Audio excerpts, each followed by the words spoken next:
Hey guys, LevelCap and Luton here. Today we're going to be talking about the Battlefield 4 beta. We've had 2 weeks to play this game on Siege of Shanghai. We've got a lot of class changes. We've got new game modes to talk about, performance issues. And what I wanted to start off here is class balance. We've seen a lot of new gadgets added to different classes. Other classes have been tweaked. I think it's become a much better balance between, say, bringing the support class up, bringing the assault class down a bit. Luton, what's your thoughts on general class balance?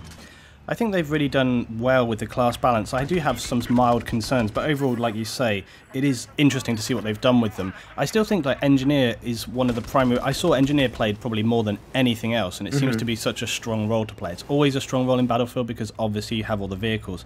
I am pleased they brought the Assault down a little bit because Assault was starting to become such a sort of dominating class, and I often think as well, like, it didn't give enough people a push to sort of try and, expand on what they can do with the game, and the fact that they kind of push people to try and do different things now I think will be quite helpful.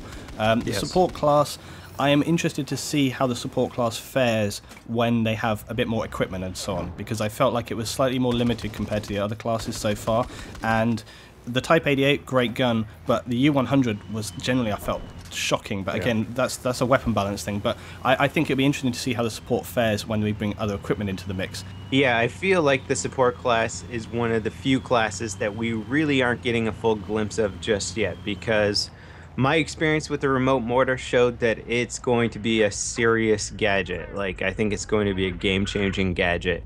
And the ability just to take recon off of the top of buildings and make rooftop camping far less viable seems like something that would really change up the whole flow of the game, because rooftop camping in this beta was just rampant. Every single game I played in Conquest or Obliteration, there's people on top of the roofs, and it was difficult to take them off. Now, the support did get the XM25. What do you think about that one?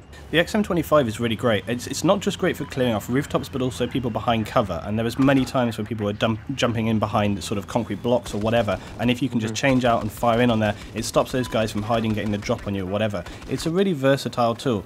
The only thing I will say is I did find towards the end of the beta that people were starting to use it as almost a primary weapon. They're running around in the open and just firing straight in on people. And I think it's great for kind of clusters of people. If you have sort of 3, 4, 5 guys, maybe on like a domination cap or a conquest cap base, and they're trying to sort of stay together to get that fast cap, people just firing in the XM25 and just wipe them out. And the airburst feature, that's so interesting just to have that sort of mechanic there, something we haven't seen before. And I think it's going to be, I think going into the game, I think people are going to find new ways to use that, and it's going to be interesting to see how that kind of appeals into the game as we go along, Yeah, it's a nice rewarding gun too. It's one of those things where when you line it up right and then you aim above the concrete block that the guy's prone behind and you fire and you get the hit markers, it's a really nice feeling to see a weapon working the way it's supposed to. This like really technologically advanced piece of equipment actually functioning realistically in game, which is very cool.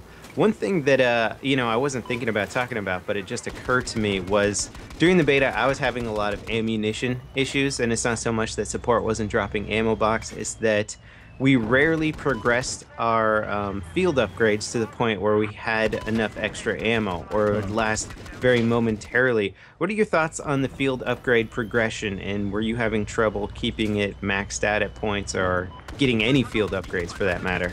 Well, as people know, I play the objective pretty hard, and the guys that I tend to play with also do so. So for me, I actually found we were staying on top of it all the time. I was kind of worried because I felt like I didn't know how fast it was going to upgrade as we went through. And even though I'd had a bit of experience before the beta of playing the game, we didn't really get a chance because I wasn't playing with people that I play with, so I didn't really sort of get a full taste of that. But actually, when we got into the game and I was working with the people that I play with, I actually found it was really easy to upgrade the field upgrades. I found that we were staying usually at least 50%. Sometimes we were maxing out almost in the first sort of, 5 minutes of the game, and then we would just stay on that for the whole round. I think it depends as well just how your team is working in the game. If you're sort of ground pounding on the ground, always front line, that's a high risk situation, so you're going to have more people taken out. But if your team is maybe staying together as sort of like 2s and 3s, and then maybe somebody else positioned in a different place on the map, you're always going to keep one person there. So I think it just depends on people's play styles. But for me, I was actually just pleased because I found it was quite easy to upgrade, and we were staying on top all the time. As for keeping the ammo though, I do find the same thing though, that, yeah, if you don't have that upgrade, it does make a big difference. Siege of Shanghai is such an open, large map, and there's so many different areas that you would often find you sort of run out of ammo and so on before you can kind of encounter other people, you know?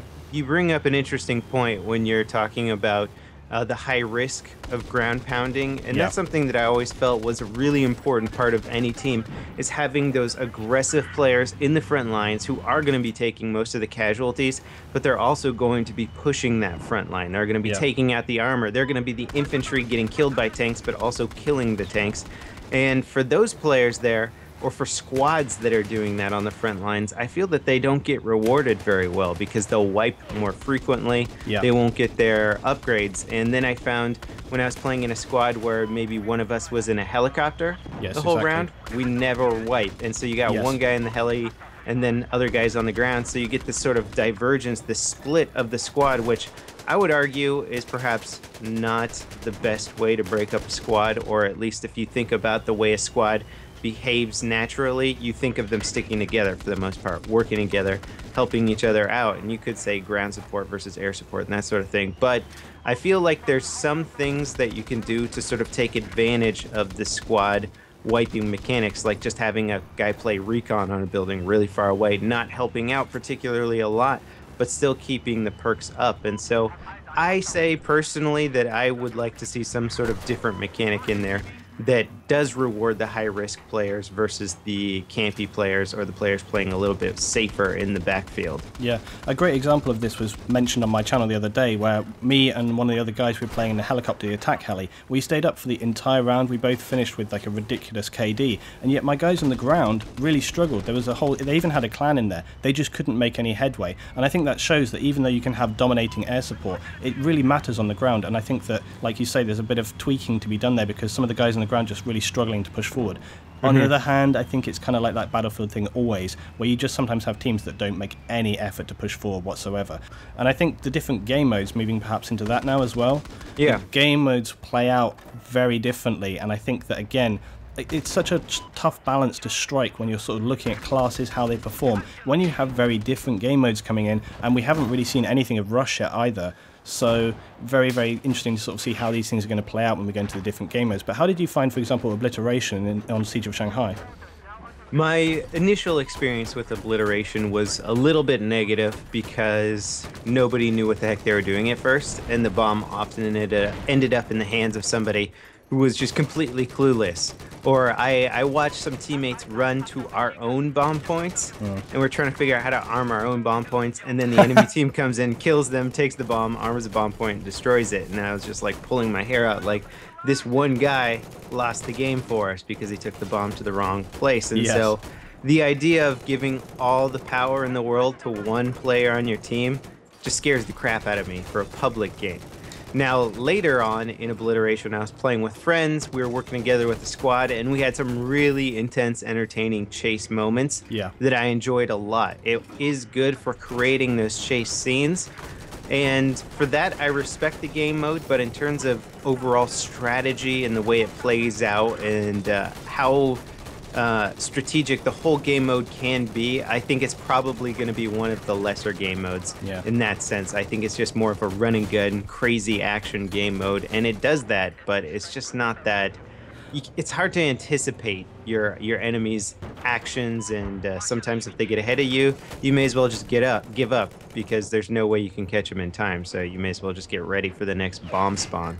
I think it's the kind of game mode that will work a lot better on smaller maps than the larger maps, because if you have a smaller player count, those players are going to be more responsible for what's happening to that bomb and the device as it moves around the map. But I found that when I actually did some spectating on Obliteration mounts, and I actually noticed that, again, even though you could have a really coherent squad and they were working very well as a team, just the fact that the rest of the team didn't really seem to know what they were doing or moving around had such a massive, massive impact on this game mode, way more than with something like Conquest, for example. And it reminded me so much of like Capture the Flag, you know? You could on Capture the Flag have a really elite team of like four guys, whatever, and and they can be playing the objective so hard. But if the rest of the team are not supporting them in any capacity, it's going to be almost impossible, because they try to get that flag, they just get taken down, they just can't make any headway. And that's how I find it was with obliteration. Similarly, you would end up with these ridiculous situations where the bomb gets dropped in sort of no man's land, right out in the open, and then from that point on it's like, well, either that or just even out in the street. And I was watching several times the bomb would get dropped out in the middle of the road, no cover around, and guys would start to go running for it, and immediately there's like bipod LMGs, recons on it, and as soon as anybody goes near it, it's like dead, dead, dead, dead, dead. And it was like, it was lasting like sort of 15 minutes where nobody could even pick up the bomb because everyone's just wiping each other out. And again, this comes back to, we don't have all the equipment yet, okay? So remember, we don't necessarily have smoke grenades and all these kind of things. If the bomb gets dropped out in the open, the first thing you're going to want to do, drop a ton of smoke on that so that some guy can go run in. Maybe he won't survive, but at least he'll have a better chance. And now, did you see any of the exploits in the game mode? What, for obliteration? I didn't see any. No, I didn't see any exploits. Tell me. Okay. So there's a few easy ones and obvious ones. One is having 3 guys on one team put C4 on each of your objectives. So if you ever see the bomb carrier, which you have vision on the whole time, get next to your bomb, you just detonate and kill him. Class. Which is funny. It's not a surefire thing because somebody can always pick it up and then rearm. But then there's a few other ones where if you put C4 on the bottom of a jet ski, and I think this was on Thready's video, they get the bomb carrier onto the jet ski all the way on their side of the map. They just get them all the way back there. It's very hard for the enemy team to even get over there. It might be out of bounds. They detonate it, and he flies directly over a bomb point all the way on the other side of the map. Of course. And so you get the bomb carrier from one side of the map to the other with literally no way of stopping him. And so I just see like that compounding exponentially for every new map and every new thing we find as some way to exploit this game mode and just make it completely ridiculous and non-strategic. I think C4 on flags and so on, I think people always need to remember this, is that when people start C4ing things, usually that player is going to C4 it again. So you just need to be aware of the fact that they're using C4 in there. This would always happen on close quarters, on the flags, etc. If you get C4'd one time, okay, next time you go there, just drop a grenade in, sets it all off, you're good to go. So it's just one of those sort of learning things there. But I think we had less problems with some of the other game modes. For example, Conquest, this was one of the ones that I found just played out the best overall. I had the best gameplay on there, the best team play, and the best sort of moments, the best battlefield moments, the most exciting situations that we had. What was your best moment for Conquest in this, you think? Definitely flying helicopters near the top of the skyscraper. Just getting it on that perfect level where you're shooting into these like high-class diners and or bars and stuff like that, and guys try and go prone behind the bar, and you're just splash damaging the heck out of them. Watching the elevator doors open and your helicopter just fires an entire volley of rockets into the elevator bay, and you're just like piling up the kills. It's just this scene that feels like it's out of True Lies or something like that, where you know, how many times do you get to see a modern attack helicopter fire rockets and machine guns into a skyscraper? It's just kind of an amazing looking spectacle, and it's a ton of fun to play too.